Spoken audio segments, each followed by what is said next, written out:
Hello, my name's Ippy. All right, it's really Kerry Ann. But when I reached the age of 50, I bought myself a van. Then all around the world I went collecting local tales, and these I wrote on bits of wood as I sat in the hills of Wales. Now, some tales I made up in my head, but some tales are really true. So choose a stick for me to read, and I can tell its tale to you. Now, which stick should we choose today? This one, you say? Oh, now this is a wonderful stick. This one I dedicate to all children going through that wonderful hormonal stage of their life. And it's called I Don't Want To. I don't want to. That's not fair. Oh, just pick it up, please. I really don't care.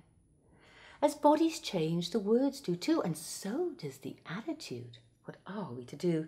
That sweet little child that once sat on our knee now crawls out of bed just to ask what's for tea. I don't want that, they mutter in a sulk as they open the fridge and gulp down the last milk.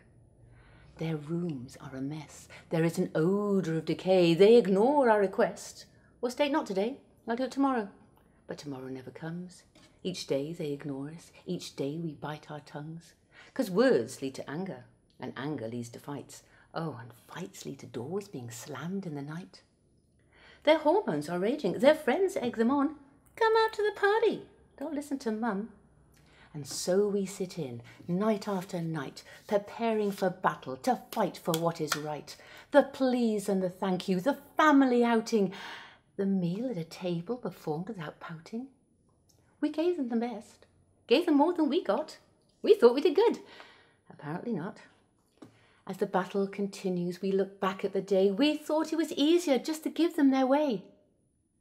Our children are changing, but so are the rules. Now some blame the media, some blame the schools, but one day they'll get there. They'll stand on their feet. They'll have children of their own. Ooh, revenge will be sweet. Thank you for listening to my story today.